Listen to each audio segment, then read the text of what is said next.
ये तस्वीरें आप देख सकते हैं करनाल से। करनाल में सुनैना चौटाला पहुंची हुई नजर आ रही हैं। इनेलो की नेत्री हैं सुनैना चौटाला। आज वो करनाल में पहुंचे हैं। आप देख सकते हैं कार्यकर्ता के निवास स्थान पर पहुंचे हैं। गुलजार मान कार्यकर्ता हैं, उनके घर पर आप देख सकते हैं पहुंचे हुए नजर आ रहे हैं सुनैना चौटाला। आप देख सकते हैं उनके घर पर किसी का देहांत हो गया था और उनके निवास स्थान पर दुख व्यक्त करने के लिए सुनैना चौटाला पहुंची हुई नजर आ रही है। इनेलो की नेत्री हैं और ऐसे में आप देख सकते हैं शोक व्यक्त करने के लिए करनाल के सेक्टर 6 में गुलजार मान उनके कार्यकर्ता हैं, उनके निवास स्थान पर आप देख सकते हैं सुनैना चौटाला पहुंची हुई नजर आ रही हैं। साथ ही साथ आप देख सकते हैं इनेलो के जिला अध्यक्ष हैं वो भी यहां पर मौजूद हैं और तमाम कार्यकर्ताओं के साथ वो करनाल के सेक्टर 6 में पहुंची हुई नजर आ रही हैं। आप देख सकते हैं किस तरीके से परिवार में पहुंचकर शोक व्यक्त करती हुई नजर आ रही हैं।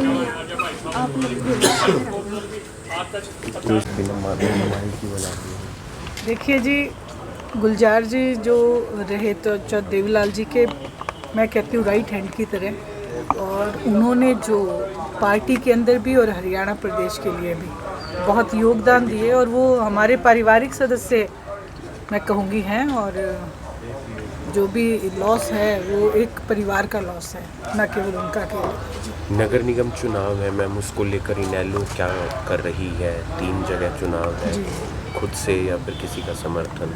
नहीं जी नहीं, इंडियन नेशनल लोकदल के कार्यकर्ता ही खड़े हैं और अपने कैंडिडेट्स खड़े किए हैं। अभय सिंह जी ने ये बिल्कुल क्लियर किया कि चाहे जैसे भी हो लेकिन हम अपनी पार्टी का स्टैंड रखेंगे और रखा भी है, और उम्मीद है कि बहुत अच्छे जो है वोट जो है वो लेंगे। मैम भगवंत मान जो कि मुख्यमंत्री हैं, उनका एक वीडियो वायरल हो रहा है और तमाम जो विपक्षी पार्टियां हैं, चाहे वो पंजाब की हो, हरियाणा की हो, विधानसभा का वो वीडियो है, ये आरोप लगा रही हैं कि वो विधानसभा में शराब पी कर गए हैं। देखिए जी, आरोप नहीं, आप भी उस वीडियो को देखेंगे तो आपको एकदम साफ नज़र आएगा। जो हम आंखों से देखते हैं, जो साफ हमें दिखाई दे रहा है, वो गलत है और मर्यादित नहीं है, मर्यादा के खिलाफ है। हम एक सामाजिक पद पे जो बैठे हैं, मैं मुख्यमंत्री को मानती हूँ कि वो समाज को बहुत अच्छा लेसन दे सकते हैं, लेकिन वो क्या लेसन दे रहे हैं आप आज यंगस्टर्स को, वो क्या बताना चाह रहे हैं? तो ये बिल्कुल गलत है और मैं इसकी निंदा। मैम जो सोनीपत में कल हुआ है, आपके जो कार्यकर्ता थे, इनकाउंटर हुआ है, उसको कैसे देखते हैं? देखिए, ये भी अनदेखी है प्रशासन का ही, मैं ये कहूँगी। मैं तो जंगल राज हमेशा आपको बता रही हूँ कि हरियाणा प्रदेश में एक अनुशासन नाम की चीज़ नहीं है, प्रशासन बेलगाम है और ऐसा नहीं होना चाहिए था। वैसे प्रशासन ने जो अपना बताया है एक पॉइंट ऑफ व्यू, तो उस नज़र से भी हमें देखना चाहिए। तो मैं तो यही कहूँगी कि एकदम जल्दबाजी में इस तरीके का डिसीज़न लेना और किसी के बच्चे को हर्ट करना, ये सरासर गलत है। और हम बड़े मतलब उम्मीद से अपने बच्चों को पालते हैं, वो भी बच्चा था हमारा, हमारी ही पार्टी के जो थे उनका था, वो तो गलत है।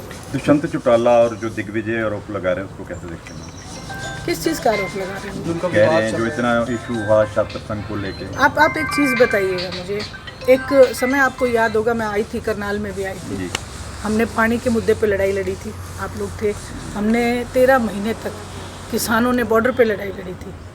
उस समय की आप एक भी टिप्पणी आप मुझे किसानों के पक्ष में या युवाओं के, क्या किसानों में युवा बच्चे नहीं हैं, आप मुझे बता दें।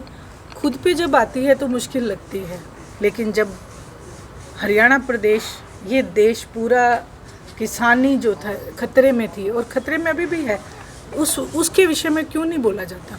तो मैं ये कहूँगी कि ऐसे आरोप प्रत्यारोप पहले खुद ही इसी पार्टी के जो है अंग रहे हैं, वो तब वो नहीं बोले, आज क्यों बोल रहे हैं? क्योंकि उन्होंने बाहर निकाल दिया इसलिए। इंडियन नेशनल लोकदल पार्टी को चौधरी देवीलाल जी ने खून और पसीने से सींचा था। ओम प्रकाश जी चौटाला ने अपना जी जान खून पसीने लगा दिया था। उस पार्टी को तोड़ के वो अगर ये उम्मीद करें कि अब वो दूसरी पार्टी के खिलाफ में बोलेंगे और जनता उनके साथ होगी, तो ये उनका एक स्वप्न है। आज हरियाणा प्रदेश की जनता ने जेजेपी को पूर्ण रूप से नकार दिया। परिवार के नाते तो आपने हालचाल पूछा होगा कि कुछ ज़्यादा गलत तो नहीं हो गया? देखिए जी, परिवार है और इसमें कोई दो राय नहीं है। सामाजिक तौर के ऊपर अगर हम ये चीज़ें लेके चले तो गलत है, लेकिन राजनीतिक तौर के ऊपर अगर ये बवंडर रचा जाए तो ये भी गलत है। क्योंकि पारिवारिक, मैं कहूँगी परमात्मा से ये आशा करूँगी भगवान अच्छी सद्बुद्धि दे, लंबी उम्र दे और उन्हें स्वस्थ रखे हमेशा। लेकिन राजनीतिक तौर ये सब भारतीय जनता पार्टी जो है ना, झूठ और एक है ना दिखावे में ज़्यादा। आप मुझसे ही पूछिए ना महिला आरक्षण का, जो मुद्दा है, सबसे बड़ा मुद्दा हमारा ये महिला आरक्षण क्यों नहीं दिया जा रहा हमें। 33% महिलाएं मांग रही हैं, 50% आबादी है हमारी, हमें 33% देने में भी इनको गुरेज है और बहाना करते हैं। हमारा दुर्भाग्य ये है कि विपक्ष भी इनसे मिला हुआ है, कांग्रेस भी कहीं ना कहीं इनको वॉकओवर देती है, इनसे मिलके, इनसे सेटिंग करके, ये नूरा कुश्ती करके हमें ड्रामा दिखाते हैं। तो अब महिला जो है, कम से कम हरियाणा प्रदेश की महिलाएं चुप नहीं बैठेंगे। मैं आज ही से आपको न्योता देती हूँ, 14 जून को कुरुक्षेत्र में एक महिला पंचायत होगी बहुत बड़ी, जिसमें हम इन तमाम मुद्दों को लेके डिस्कस करेंगे और भारतीय जनता पार्टी में सेंध लगाने का काम करेंगे, क्योंकि महिलाएं अब अपना हक लेना जानती हैं। किसी भी फील्ड में महिलाएं पीछे नहीं हैं। आज ये बात करते हैं कि हम 33% दे देते महिलाओं को, लेकिन विपक्ष ने अडंगा डाल दिया। अगर इनकी देने की मंशा होती, अगर महिलाओं को मान और सम्मान ये देना चाहते, तो आज हमारी बेटियां जो PhD की हुई हैं, इतने बड़ी इतनी अच्छी एजुकेशन लेके भी उनको किसी को बेलदार लगाया जाता है, किसी को बुल ट्रेनर लगाया जाता है, किसी को बेलदार के रूप में खड़ा कर दिया जाता है। क्या ये हमारे बच्चे, हमारी बच्चियां क्या इस काम के लिए रह गई हैं?